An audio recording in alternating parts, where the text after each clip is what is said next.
Hello friends, मैं Aryan Shukla business adviser YouTube channel business adviser 009 पर आपका स्वागत करता हूं। आज हम बात करेंगे पब्लिक लाइफ।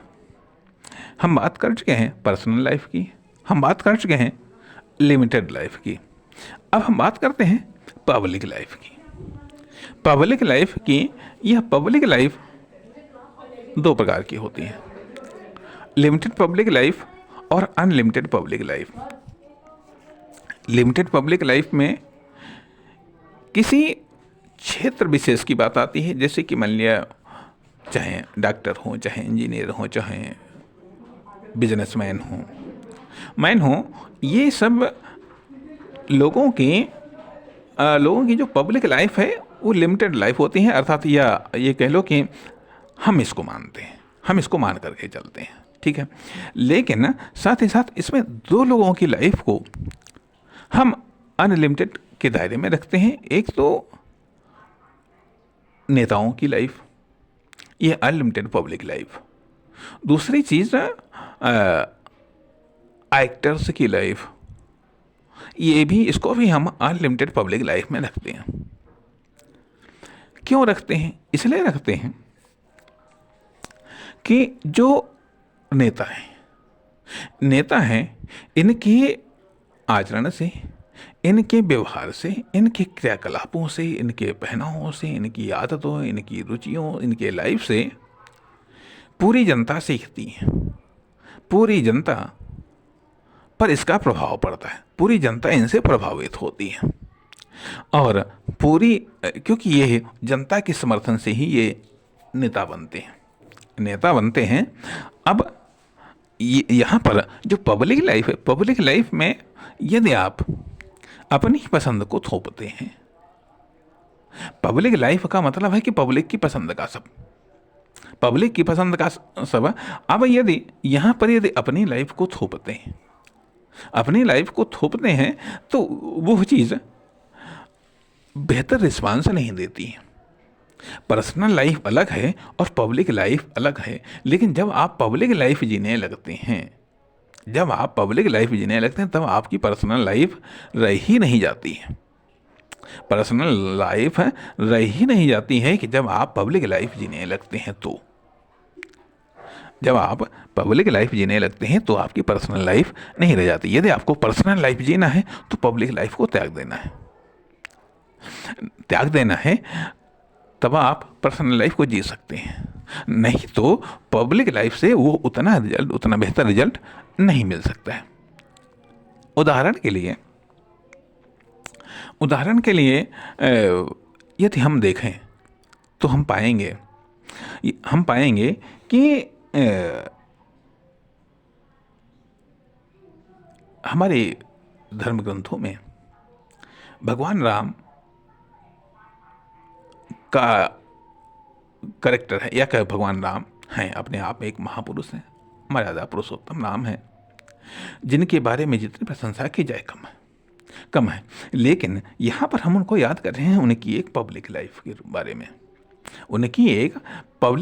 बारे में, कि जैसे कि उन्होंने ये बात कही कि जो राजधर्म है कि जब मान लीजिए उनसे पूछा गया कि आखिरकार पत्नी को त्यागना ये कौन सा धर्म कहलाया? आपने गर्भावस्था में अपनी पत्नी सीता को त्याग दिया, ये कौन सा धर्म है? तब उन्होंने ये बात कही, राजधर्म, अर्थात ये पब्लिक धर्म में उन्होंने इस बात को स्वीकार किया कि हम जब व्यक्ति राजा बन जाता है तो उसका अपना पर्सनल धर्म कोई नहीं रहता। एक व्यक्ति का धर्म है कि वो अपने घर, पत्नी, परिवार, इन सब की रक्षा करे, इनके सुख दुख में सहायता करे। लेकिन वही व्यक्ति जब राजा बन जाता है, कहना चाहिए कि वही व्यक्ति जब पब्लिक लाइफ में आ जाता है तो उसका धर्म प्रजारंजन होता है। प्रजा के मूड का अनुसरण करना, प्रजा के मूड को बनाना, प्रजा के मूड को परिष्कृत करना, प्रजा के मूड को, प्रजा के करेक्टर को, प्रजा के ज्ञान को, नॉलेज को परिष्कृत, परिमार्जित, सुव्यवस्थित करना। तो इस प्रकार से कहने का अर्थ यह कि पब्लिक जिसको महत्व दे, जिस चाहे पहनावा हो, जिस खान पान हो, जिस बोलचाल हो, जिस सभ्यता संस्कृति कल्चर को हो, जिसको सपोर्ट कर रही हो, निश्चित तौर पर उसी के अनुसार या उसी को बेहतर बनाने के लिए हमें प्रयत्न करना चाहिए। प्रयत्न करना चाहिए अर्थात ये चीज़ अब हम पब्लिक लाइफ जीते हैं तो जो हमारी पब्लिक लाइफ है अर्थात पब्लिक हमारी कस्टमर है। हम ये मान लें जहाँ पर पब्लिक जो जिसको हम फैन कह लीजिएगा, अनुयायी कह लीजिएगा, भक्त कह लीजिएगा, जो भी कह लीजिएगा, कोई हमारे विचारों को या कोई हमारे करेक्टर को या कोई हमारे पहनावे को, कोई हमारी आइडियोलॉजी को, किसी किसी चीज़ का कोई ना कोई फ़ैन होता, कोई ना कोई हमारी हम कहते हैं पार्टी का फ़ैन सही जा करके, हमारे रूप रंग आकार प्रकार का फ़ैन होता है, फिल्मी सेक्टर्स में अभिनेताओं में इन सब चीज़ों का फ़ैन होता है। तो कहने का अर्थ है कि जो पब्लिक है, पब्लिक लाइफ का अर्थ है कि पब्लिक के अनुसार जीना। पब्लिक लाइफ का अर्थ है कि पब्लिक के अनुसार जीना, अपना कुछ नहीं, अपना कुछ नहीं। और जब अपना कुछ नहीं होता, अपना कुछ नहीं है या अपना जो कुछ है वो पब्लिक के अनुसार है, वह पब्लिक के अनुसार है, वो पब्लिक को बेहतर बनाने के लिए है। यदि पब्लिक हमसे प्रेरणा प्राप्त कर रही है, यदि पब्लिक हमसे सीख रही है, पब्लिक से हम ज़बरदस्ती उसको सिखाने का प्रयास नहीं करते, न पब्लिक को हम ज़बरदस्ती उसको कुछ देने या समझाने का प्रयास करते हैं, बल्कि देखा जाए कि इस भाग में हम कोशिश कर रहे हैं कि कुछ आपको कारगर जानकारी दे सकें या कारगर गाइडेंस दे सकें या मतलब जो चीज़ समझाना चाहते हैं उसको समझाने का हम समझा सकें। कहने का अर्थ यह कि पब्लिक लाइफ के लिए पर्सनल लाइफ को त्यागना पड़ता है, पब्लिक लाइफ के लिए पर्सनल लाइफ को त्यागना पड़ता है। वही चीज़ राजा राम ने किया। राजा राम ने किया कि पब्लिक का जो मनोदशा थी, पब्लिक की जो इच्छा थी, उस पर अपने हितों को त्याग दिया, अपने हितों को त्याग दिया। और यही चीज़ आचार्य चाणक्य ने भी ये बात कही थी कि जो शासक अपने सारे दुखों को, अपने पर्सनल सारे दुखों को त्याग करके एक सन्यासी की तरह जो कुटिया में रहता है, निश्चित तौर पर अर्थात जो शासक प्रजा के हित के लिए अपने सारे सुखों को, व्यक्तिगत सुखों को त्याग करके बिल्कुल सन्यासी की तरह आचरण करता है, कुटिया में रहता है, निश्चित तौर पर ऐसे राजा की प्रजा महलों में निवास करती है।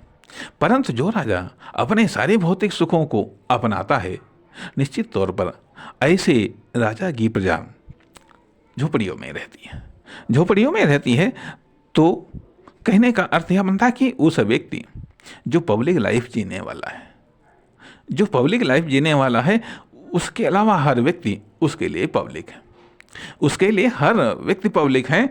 और उस पब्लिक के लिए वो कुछ भी करने को तैयार होता है। राजा दशरथ रानी थी, पत्नी थी, कैकेयी थी। तो मतलब ये मिसाल है, मील का पत्थर है पब्लिक लाइफ की। पब्लिक लाइफ कितनी ऐसे ही पब्लिक सम्मान नहीं देती है, ऐसे ही क्या होता है पब्लिक लाइफ या पब्लिक को कस्टमर बनाना ऐसे नहीं, आसान नहीं होता है। उन्होंने ठीक है वचन दिया, अर्थात है यदि पब्लिक मदद करती है तो उसका रिस्पांस उसको मिलना चाहिए। यदि पब्लिक लाइफ जीने वाले व्यक्ति को यदि पब्लिक कुछ रिस्पांस देती है तो उसका प्रत्युत्तर उसको मिलना चाहिए। कैकेयी ने राजा दशरथ की मदद की। राजा दशरथ ने कह दिया कि आपको हम वरदान देंगे, ठीक जगह कि जब आवश्यकता पड़ेगी तब हम ले लेंगे। उन्होंने जब मांगा तो अब जो पर्सनल लाइफ से जो है कि पब्लिक पर्सनल लाइफ से आपकी पर्सनल लाइफ से मांग सकती है। और सबसे बड़ी बात है कि पब्लिक जब देती है तो पर्सनल लाइफ से ही मांगेगी। इसलिए यदि पर्सनल लाइफ में है कुछ तो उसको त्यागना पड़ेगा। नमस्कार, धन्यवाद। अगले भाग में